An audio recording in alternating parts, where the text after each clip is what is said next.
Daisy Freach sat silently at the far corner of the grand living room of the Freach mansion, her hands trembling as she clutched her wedding band.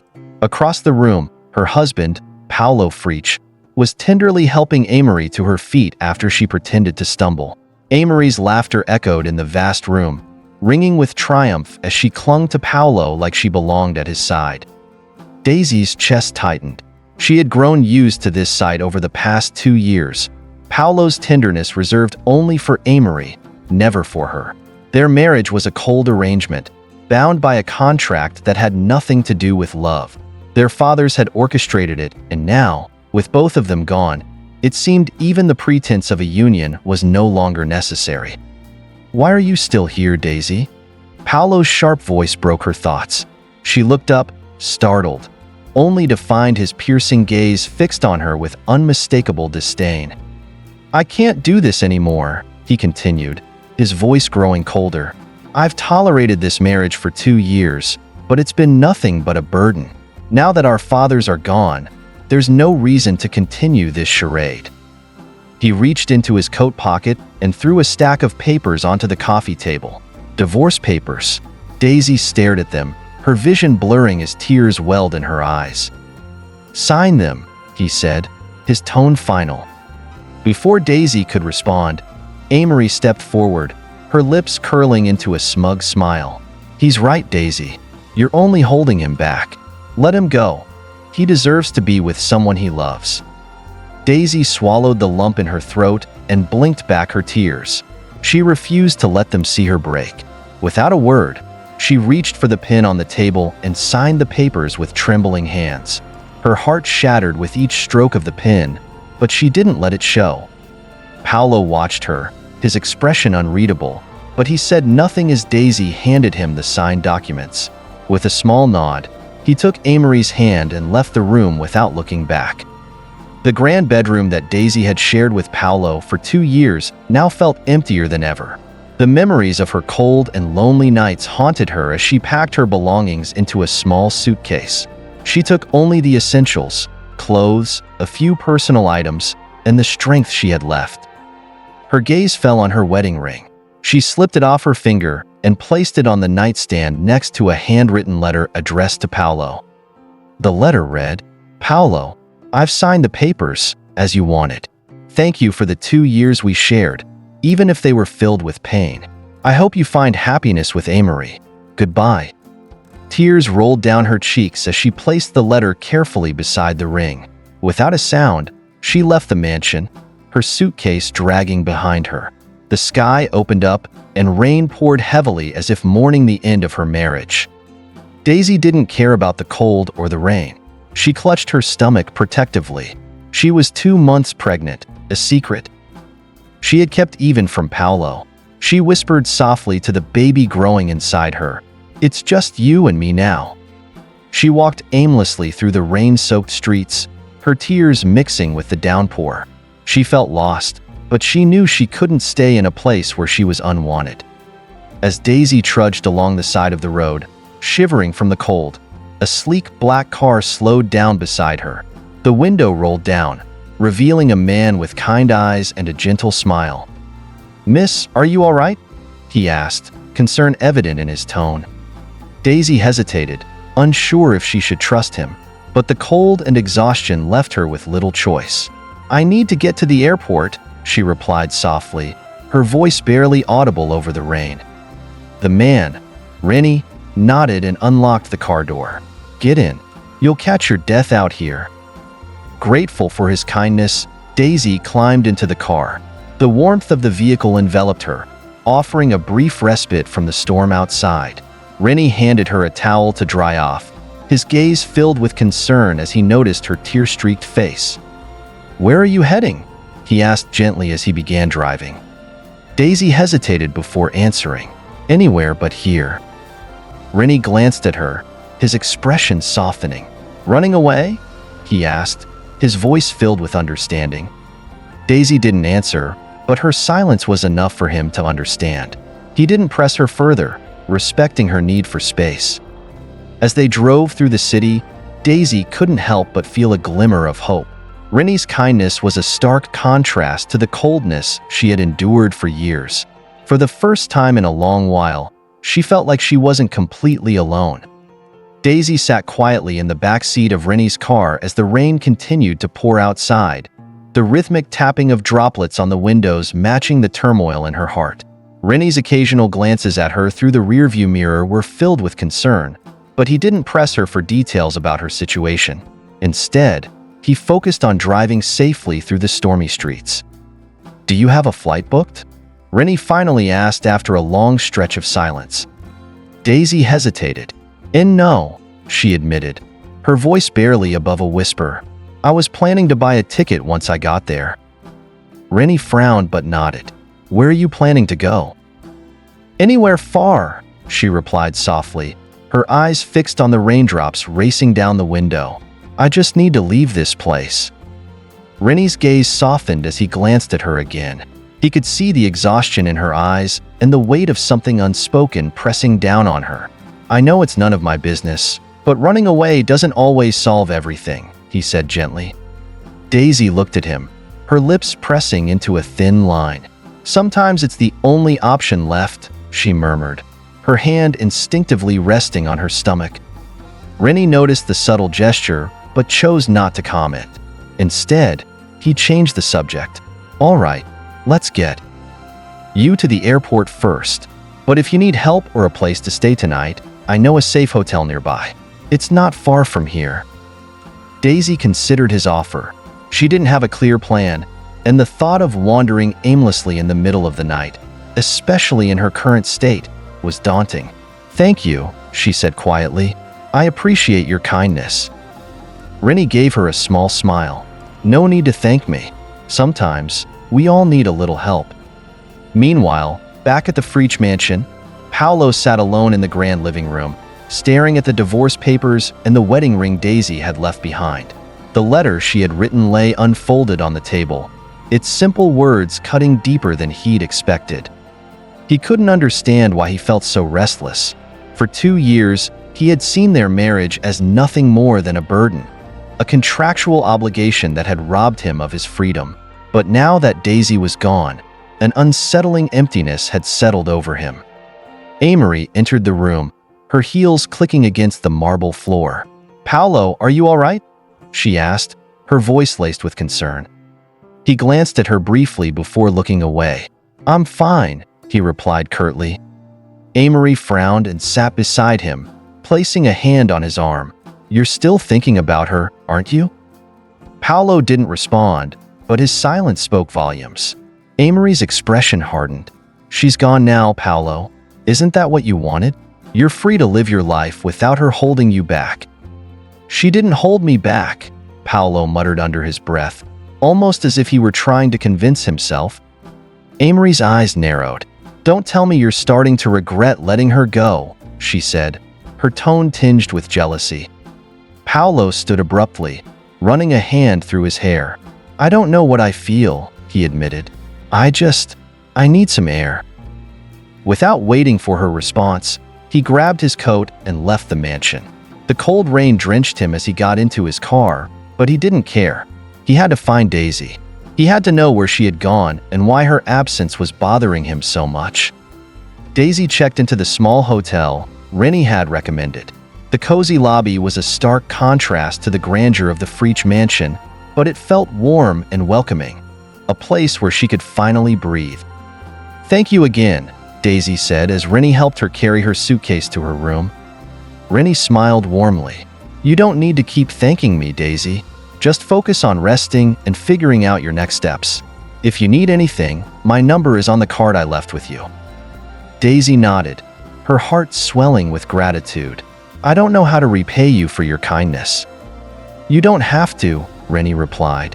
"Just promise me you'll take care of yourself." After Rennie left, Daisy sat on the edge of the bed, her hand resting protectively over her stomach. She thought about Paulo and the life she was leaving behind. She had loved him deeply, even if he had never returned her feelings. But now, she had someone else to think about, her unborn child. "I'll protect you," she whispered softly, "no matter what it takes." As she lay down to rest, Daisy couldn't help but wonder what the future held for her. She was scared, but she was also determined to start anew, for herself and her baby. The rain continued to pour as Paulo drove aimlessly through the city streets, his mind a chaotic whirlwind of thoughts. His hands gripped the steering wheel tightly, the echo of Daisy's words ringing in his ears. He couldn't explain the unease that had settled in his chest, but he knew he couldn't sit idly by. Where could she have gone? He muttered to himself, frustration lacing his voice. Paulo pulled his car to the side of the road and dialed a number on his phone. "Hello, Jonathan," he said when his assistant picked up. "I need you to find Daisy. Check the airport, train stations, anywhere she might go. And hurry." Jonathan hesitated on the other end. "Sir, do you think she'll still be in the city? If she really wanted to leave, she might have already gotten on a flight." Paulo's jaw clenched. "Just do what I asked. I don't care what it takes. Find her." After ending the call, Paulo leaned back in his seat, running a hand through his wet hair. The rain blurred the city lights outside, mirroring the confusion in his heart. He had spent 2 years convincing himself that Daisy was nothing more than a convenience, a placeholder in a marriage forced by their fathers. But now that she was gone, the void she left behind felt unbearable. "Why does it matter so much now?" he whispered to himself, his voice barely audible. Daisy woke up to the sound of soft knocking on her hotel room door. She groggily got out of bed and opened the door to find Rennie standing there, holding a small bag. "Good morning," Rennie said with a warm smile. "I brought you some breakfast. I thought you might not feel like going out in this weather." Daisy's eyes widened in surprise. "You didn't have to do that," she said, her voice tinged with gratitude. "I wanted to," Rennie replied simply, stepping inside and placing the bag on the small table. "You looked like you could use a little kindness." Daisy sat down at the table and opened the bag, revealing a sandwich and a cup of coffee. The smell was comforting, and she realized just how hungry she was. "Thank you," she said softly, taking a bite of the sandwich. Rennie sat across from her, watching her with a gentle expression. "Do you have any plans for today?" he asked.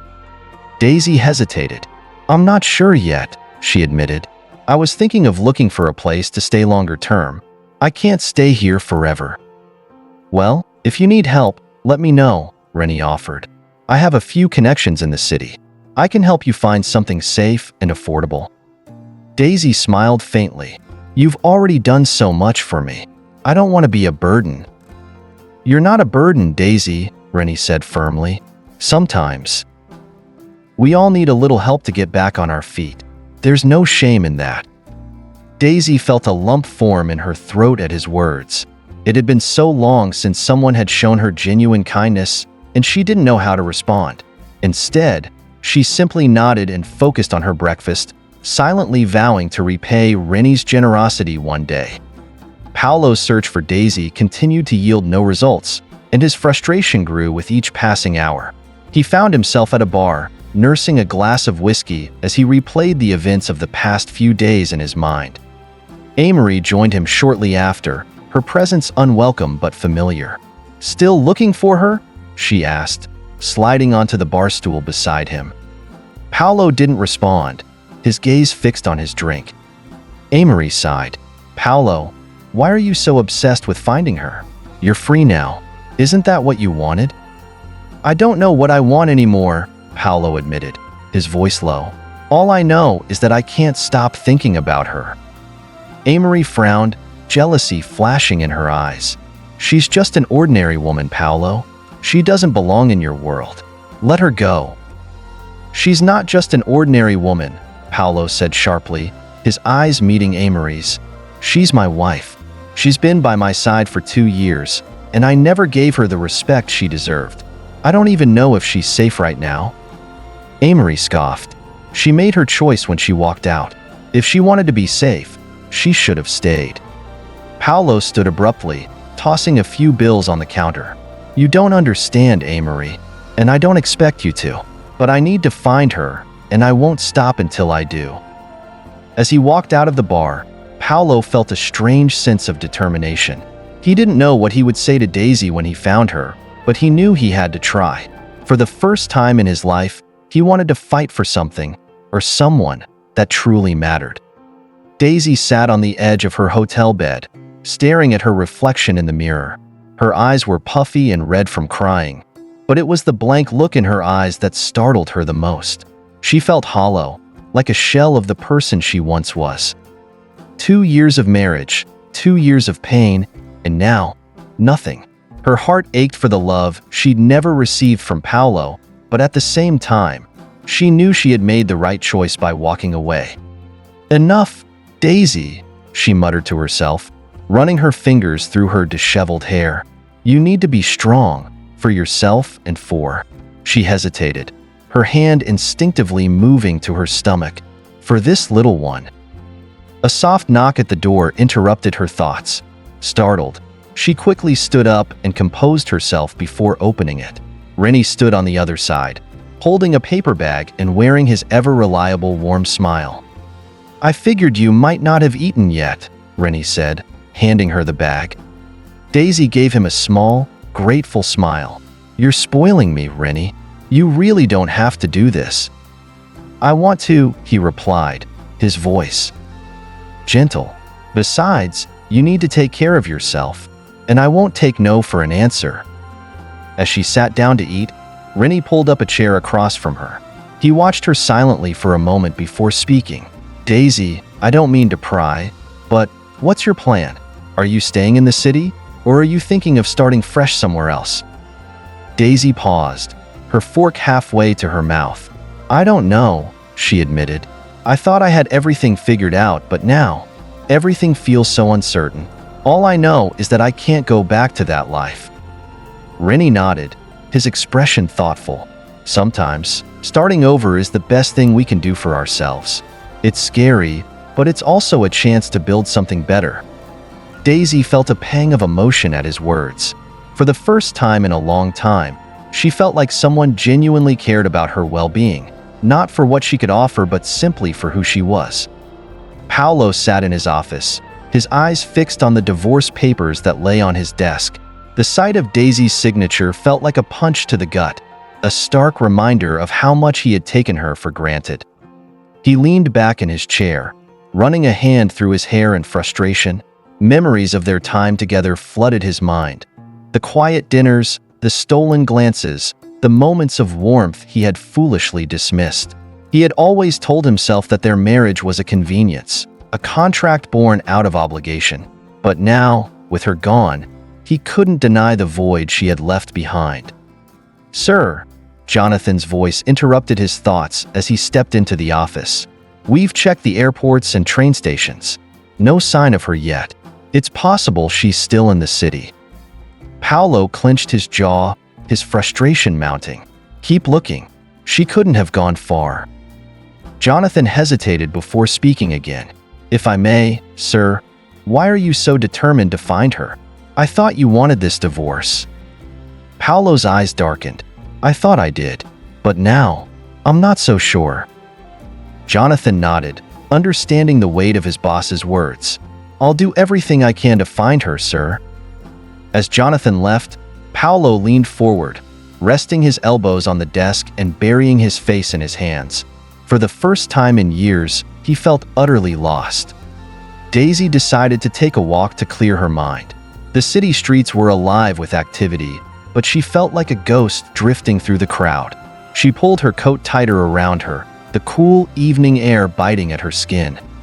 She found herself in front of a small park and decided to sit on a bench. The sound of children playing and the sight of couples walking hand in hand brought a bittersweet smile to her lips. She wondered if she would ever experience that kind of happiness. "Daisy!" Her heart froze at the sound of her name. She turned slowly, her eyes widening as she saw Paulo standing a few feet away. He looked disheveled, his usual confident demeanor replaced with something that looked like desperation. "What are you doing here?" Daisy asked, her voice trembling. "I've been looking for you," Paulo admitted, taking a cautious step closer. I needed to see you." Daisy stood, her guard immediately going up. "Why? So you can make sure I sign the papers? Don't worry, Paulo. I'm done. You're free to live your life the way you want. Paulo flinched at her words, his guilt evident in his eyes. Daisy, He struggled to find the right words, his usual eloquence failing him. I didn't realize how much Don't, Daisy interrupted, her voice firm. Don't say things you don't mean. I've spent 2 years hoping you'd see me as more than just an obligation, and I won't let you hurt me again. Paulo's shoulders sagged, the weight of her words crushing him. I know I've been a terrible husband. I know I don't deserve your forgiveness. But please, Daisy, let me make it right. Let me try. Daisy's resolve wavered for a moment, but she quickly shook her head. It's too late, Paulo. I've already made my decision. I need to move on, for my sake and for the baby's. Paulo's eyes widened in shock. The baby? He whispered, his voice barely audible. Daisy felt a pang of regret at letting the truth slip out, but she squared her shoulders and met his gaze. Yes, Paulo, I'm pregnant, and that's why I need to leave. I won't let my child grow up in a loveless home. Before Paulo could respond, Daisy turned and walked away, her heart breaking with each step. Paulo stood frozen, the weight of her revelation crashing down on him like a tidal wave. As Daisy disappeared into the distance, Paulo made a silent vow to himself. He would find a way to make things right, no matter how long it took. Daisy sat in a cozy cafe by the window, sipping a warm cup of tea as she stared at the bustling street outside. It had been weeks since she walked out of Paulo's life, leaving behind not only her past but also the pain that had weighed her down for so long. She had relocated to a quieter part of the city, hoping to find peace and build a life for herself and the baby. She placed a hand on her growing belly, a faint smile tugging at her lips. It's just you and me now, she whispered softly. We'll make it through this. Daisy had started working as an assistant at a small but thriving design firm. It wasn't glamorous, but it was peaceful and gave her a sense of purpose. Her new boss, Mrs. Carmen Villarreal, was kind and understanding, especially when Daisy had told her she was pregnant. Let me know if you need anything, Mrs. Villarreal had said with a reassuring smile. We women have to stick together. Despite the challenges, Daisy was beginning to feel like she could breathe again. The nights were still hard. Memories of Paulo and the life she had left behind often haunted her, but she was determined to move forward. Little did she know, her past wasn't ready to let her go just yet. Paulo sat in his office, staring blankly at the paperwork in front of him. The usually immaculate desk was cluttered, a reflection of the chaos in his mind. He hadn't been himself since Daisy left. The mansion felt emptier, colder, as if her absence had sucked all the warmth out of his life. He rubbed his temples in frustration. Where are you, Daisy? He muttered under his breath. Rennie entered the office, holding a file in his hand. Sir, I have an update. Paulo immediately sat up, his eyes sharp and filled with urgency. Did you find her? Rennie hesitated for a moment before nodding. She's staying in a small apartment on the other side of the city. She's also working at a design firm. Paulo exhaled deeply, a mix of relief and anxiety washing over him. Good. Prepare the car. I'm going to see her. Sir, Rennie interjected gently, are you sure that's a good idea? She left for a reason. Maybe it's best to give her some space. Paulo shook his head firmly. I've given her enough space, Rennie. I need to talk to her, to make things right. Daisy was busy organizing samples at work when she heard a familiar voice behind her. Excuse me, Mississippi. She froze, her heart pounding in her chest. Slowly, she turned around to see Paulo standing there, looking as handsome as ever in his tailored suit. His eyes softened the moment they met hers. Paulo, she whispered, her voice barely audible. Daisy, he said, taking a step closer. I've been looking for you. Daisy quickly regained her composure, holding up a hand to stop him. What are you doing here? How did you find me? That doesn't matter, he said, his tone firm but pleading. What matters is that I need to talk to you. Please, just give me a few minutes. Mrs. Villarreal, who had been watching from her office, stepped out and placed a comforting hand on Daisy's shoulder. "Take all the time you need, dear," she said kindly before retreating back into her office. Daisy reluctantly led Paulo to a quiet corner of the office.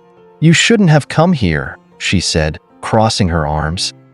"I had to," Paulo replied, his voice filled with emotion. "Daisy, I made a mistake. I let my pride and my past blind me to what was right in front of me. I know I've hurt you, and I can't take back the things I've done, but I want to make it right." Daisy's eyes filled with tears, but she refused to let them fall. "It's too late, Paulo. I've moved on. I'm building a new life for myself and the baby." "The baby," Paulo repeated, his voice cracking. "I know I don't deserve it, but I want to be part of its life. Please, Daisy, let me prove to you that I can be a better man, for you and for our child." Daisy shook her head, her heart torn between anger and the lingering feelings she still had for him.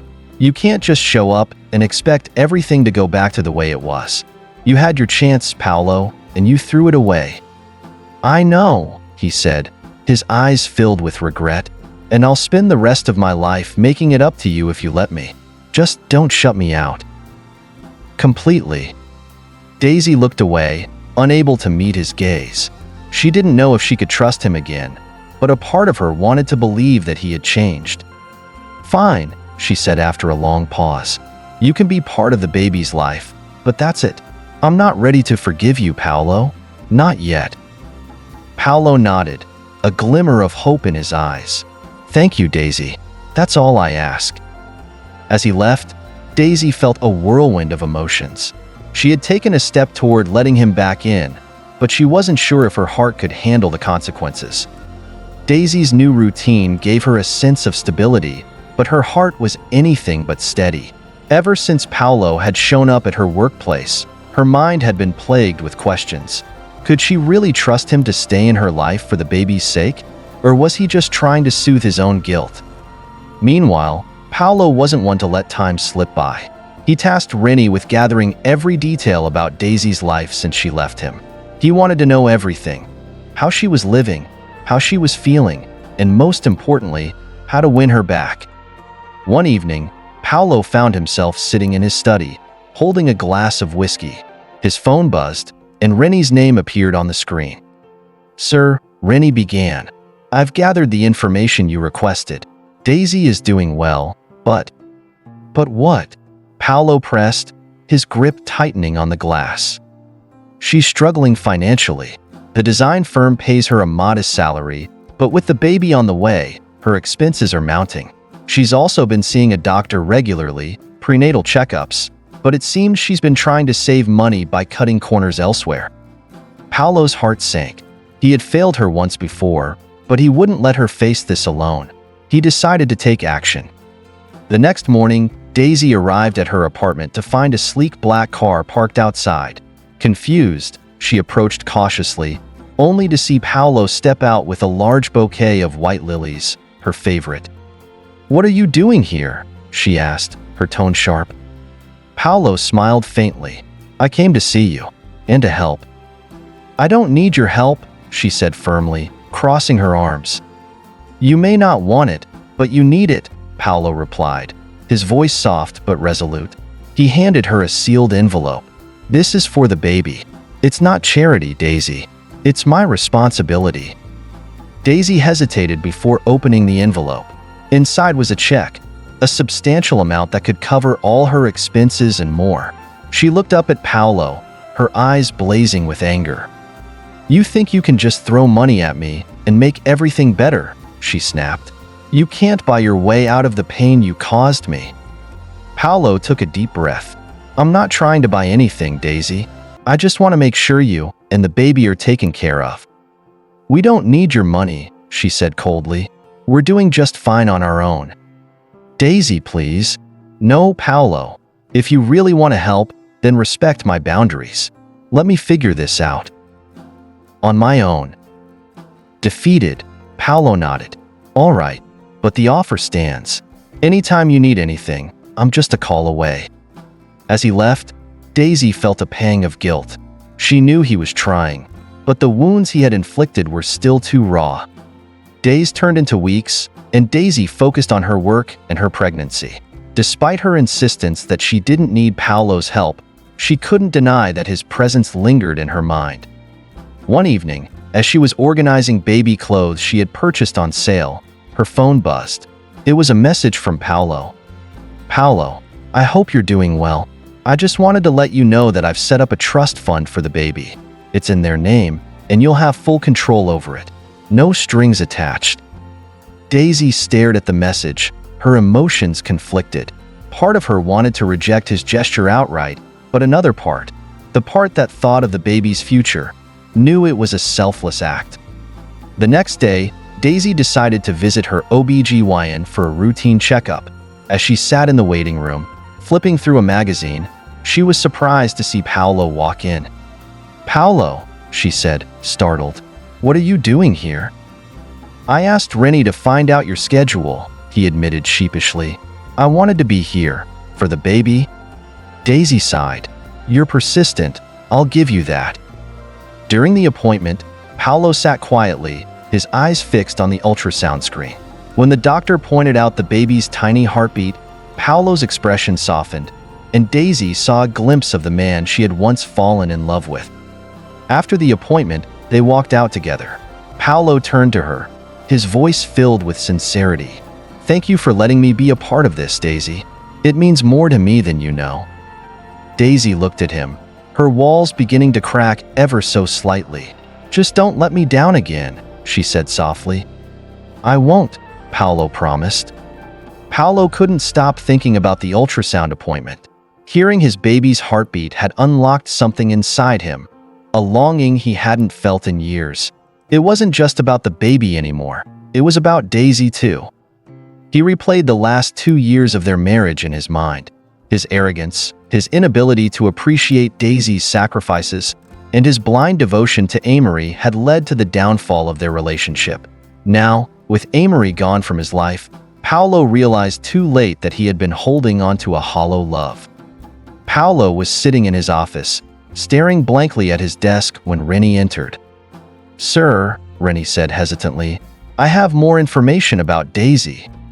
"Go on," Paulo urged. "She's been working extra hours at the design firm. It seems she's trying to save up for the baby's arrival. But..." Rennie paused, his tone cautious. "But what?" Paulo asked, his brows furrowing. "She's overworking herself. A colleague of hers mentioned she's been skipping meals and looks exhausted." Paulo slammed his fist on the desk, guilt and frustration swirling inside. Why is she so stubborn? Why won't she let me help?" Rennie hesitated before speaking. "Maybe because she doesn't trust you yet, sir. Earning her trust back won't be easy, but it's not impossible." Paulo nodded, determination hardening his features. "I'll prove to her that I've changed. She and the baby deserve better than what I've given them." Daisy, meanwhile, was trying her best to juggle work and her pregnancy. She wanted to create a stable future for her child, even if it meant pushing herself to the brink of exhaustion. One evening, as she was leaving the office, she felt a wave of dizziness wash over her. She clutched the wall for support, her vision blurring. Before she could collapse, a pair of strong arms caught her. "Daisy!" Paulo's voice was filled with concern as he steadied her. "What are you doing here?" she asked weakly, her pride refusing to let her show vulnerability. "I was checking on you," he admitted. "Rennie told me you've been overworking yourself." "I'm fine," she insisted, trying to push him away. "No, you're not," Paulo said firmly. "You're pale and you're shaking. You need to rest." Without waiting for her protest, he scooped her up into his arms and carried her to his car. Daisy tried to argue, but her body betrayed her, too weak to resist. Paulo drove her to his house, where he had already prepared a guest room for her. He carried her inside and placed her gently on the bed. "Stay here," he said softly, "just for tonight. Please." Daisy wanted to refuse, but the comfort of the warm bed and her sheer exhaustion silenced her protests. The next morning, she woke up to the smell of freshly brewed coffee and a warm breakfast waiting for her on the bedside table. Paulo was sitting in a chair nearby, looking at her with a mixture of concern and relief. "You need to take better care of yourself," he said gently. "If you won't do it for me, do it for the baby." Daisy sighed, her defenses weakening. "I'm trying, Paulo, but it's not easy doing this alone." "You don't have to do it alone," Paulo replied. "Let me help you, Daisy. Not as your ex-husband, but as the father of our child." Daisy looked into his eyes and saw sincerity. For the first time, she allowed herself to consider the possibility that Paulo might truly have changed. Paulo spent the next few weeks proving his commitment to Daisy and the baby. He accompanied her to doctor's appointments, made sure she had everything she needed, and even started helping her with work projects to lighten her load. Daisy, though cautious, began to see a different side of Paulo. He was no longer the cold, distant man she had married. This Paulo was attentive, patient, and genuinely invested in her well-being. One evening, as they were sitting in her apartment, Paulo brought up a topic that had been weighing on his mind. "Daisy," he began hesitantly, "I know I don't deserve a second chance, but I want to be honest with you. I've been seeing a therapist since the divorce." Daisy looked at him in surprise. "A therapist?" "Yes," Paulo admitted. "I needed to understand why I treated you the way I did, why I was so blinded by my own pride and insecurities. I've learned a lot about myself, and I realize now how much I took you for granted." Daisy was silent, her emotions a mix of anger, sadness, and a flicker of hope. "I don't expect you to forgive me," Paulo continued, "but I want you to know that I'm trying to be a better man, for you and for our child." Daisy's eyes filled with tears. "Paulo, I don't know if I can trust you again, but I can see that you're trying, and I appreciate that." It was a small step, but it was a step nonetheless. Daisy's small steps toward trusting Paulo did not go unnoticed by him. He became even more determined to show her that he could be the man she and their unborn child deserved. Paulo started involving himself more in Daisy's life, not in an overbearing way, but in ways that showed he was attentive to her needs. One morning, Paulo surprised Daisy by showing up at her apartment with groceries. "Good morning," he said with a smile, holding up the bags. "I thought I'd make you breakfast." Daisy raised an eyebrow but didn't protest. "You know how to cook?" "I've been learning," he admitted. "You'd be surprised how many things I've picked up lately." As Paulo moved around her kitchen, Daisy found herself watching him with a mixture of curiosity and amusement. It was hard to reconcile this caring, domestic version of him with the cold, distant man she had once been married to. Over breakfast, Paulo broached a delicate subject. "I was thinking," he began cautiously, "maybe we could attend a prenatal class together. I want to be as prepared as possible for when the baby comes." Daisy hesitated. She had planned to go alone, not wanting to depend on anyone. But seeing the genuine eagerness in Paulo's eyes, she found herself nodding. "All right, we can try it." The prenatal class was a mix of awkwardness and unexpected bonding. Daisy initially felt self-conscious, especially when the instructor asked them to partner up for an exercise. "All right, dads, time to practice supporting the moms during labor," the instructor announced cheerfully. Paulo moved closer to Daisy, his large hands gently supporting her back as the instructor guided them through breathing techniques. "Relax," Paulo whispered, his voice soothing. "I'm here." To Daisy's surprise, she did feel more at ease with him by her side. As they worked through the exercises, she couldn't help but notice how serious Paulo was about learning. He asked questions, took notes, and even volunteered for demonstrations. After the class, as they walked back to the car, Daisy couldn't help but tease him. "I think you impressed the instructor. She looked like she wanted to recruit you as her assistant." Paulo chuckled. "What can I say? I'm a quick learner." Their laughter felt natural, and for a moment, it was as if they were just a normal couple preparing for their first child. Despite the progress they were making, the shadow of their past loomed large. One evening, Daisy received an unexpected visitor, Amory.